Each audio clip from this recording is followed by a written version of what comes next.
Hello friends, आज सकाळी पावभाजी बनवली होती. चवीला अतिशय टेस्टी अशी पावभाजी बनली होती. घरच्या घरी कमी साहित्यामध्ये बनवली होती. तर चला पाहूया कशी बनवली होती. इथे काही भाज्या मी कुकरला 3 शिट्ट्या काढून शिजवून घेतल्या होत्या. 2 टोमॅटोची पेस्ट आणि 2 कांद्यांची पेस्ट इथे करून घेतलेली. अमूल बटर वापरणार आहे, प्लस सुहाना आणि एव्हरेस्टचा मसाला देखील वापरणार आहे. पलीकडे लसूण, आलं आणि कोथिंबीर आणि एक हिरवी मिरची यांची पेस्ट करून घेतली आहे. भाज्यांमध्ये आहे अर्धा किलो बटाटे, अर्धा किलो कॉलीफ्लॉवर, अर्धा किलो वाटाणा, 2 गाजर, त्यानंतर एक पूर्ण बीट, 2 कांदे आणि 2 टोमॅटो. 3 शिट्ट्या कुकरला मी काढून घेतल्या होत्या. तर अतिशय छान असं ते शिजलेलं होतं. त्यानंतर पातेल्यामध्ये अर्धं तेल आणि अर्धं बटर असं मी घालून घेतलेलं होतं आणि त्यानंतर त्याच्यामध्ये आपल्याला ॲड करायचे आहे जी आलं लसूण कोथिंबीर पेस्ट मी बनवून घेतलेली आहे.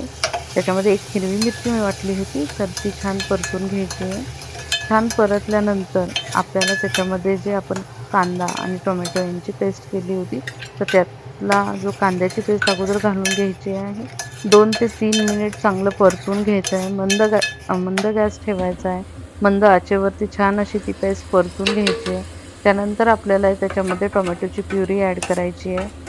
टोमॅटोची प्युरीसुद्धा आपल्याला छान इथे परतून घ्यायची आहे, छान शिजवून घ्यायची आहे. त्यासाठी झाकण ठेवून मी एक 5 मिनिटांसाठी कांदा पेस्ट, आलं लसूण पेस्ट आणि टोमॅटो पेस्ट यांना 5 मिनिट मी मंद आचेवरती परतवून घेतलेलं होतं. आणि ते करत असताना साईड बाय साईड मी जे आपण सगळ्या भाज्या शिजवलेल्या होत्या त्या स्मॅश करून घेतल्या. त्यानंतर आपल्याला त्याच्यामध्ये घालायची आहे लाल तिखट मिरची म्हणजेच मिरची पावडर. तुम्ही बेडगी मिरची वापरू शकता.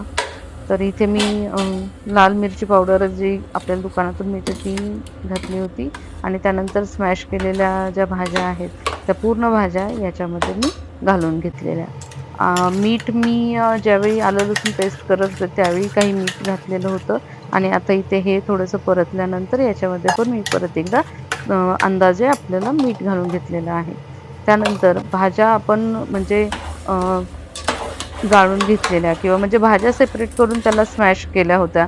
त्यामुळे खाली कुकरमध्ये जे पाणी राहिलं होतं ते पाणीसुद्धा आपल्याला याच्यामध्ये ॲड करायचं आहे. त्यानंतर एक 5 ते 7 मिनिट हे पूर्ण मिश्रण परतल्यानंतर त्याच्यामध्ये पावभाजी मसाला आपल्याला टाकून घ्यायचा आहे. तर माझ्याकडे एव्हरेस्टचा मसाला खूपच कमी राहिलेला होता, त्यामुळे मी ₹10 पावभाजी मसाला देखील आणला होता आणि तो मी ॲड केला. आणि त्यानंतर भाज्यांचं जे स्टॉक राहिलेलं आहे म्हणजे पाणी शिजवलेलं पाणी जे होतं ते सुद्धा पाणी आपल्याला याच्यामध्ये ॲड करून घ्यायचं आहे. म्हणजेच पावभाजी अगदीच पातळ किंवा अगदीच दाट इथे नाही बनवायचे. त्यानंतर पुन्हा एकदा थोडंसं बटर मी ॲड करून घेतलेलं आणि आता जवळपास 20 मिनिटं तरी पावभाजी आपल्याला मंद आचेवरती शिजवून घ्यायची आहे. पण पूर्ण 20 मिनिट नाही ठेवायची, तर 7-8 मिनिटांनी आपल्याला त्याला चेक करून घ्यायचं आहे, कारण की ती खाली नाही लागली पाहिजे. तर इथे आपण झाकण ठेवून छान प्रकारे पहिली 1-2 वाफ काढू शकतो आणि त्यानंतर कसुरी मेथी आपल्याला ॲड करायची आहे. तर इथे मी हातावरती चोळून बारीक करून कसुरी मेथी पण याच्यामध्ये ॲड केलेली आहे.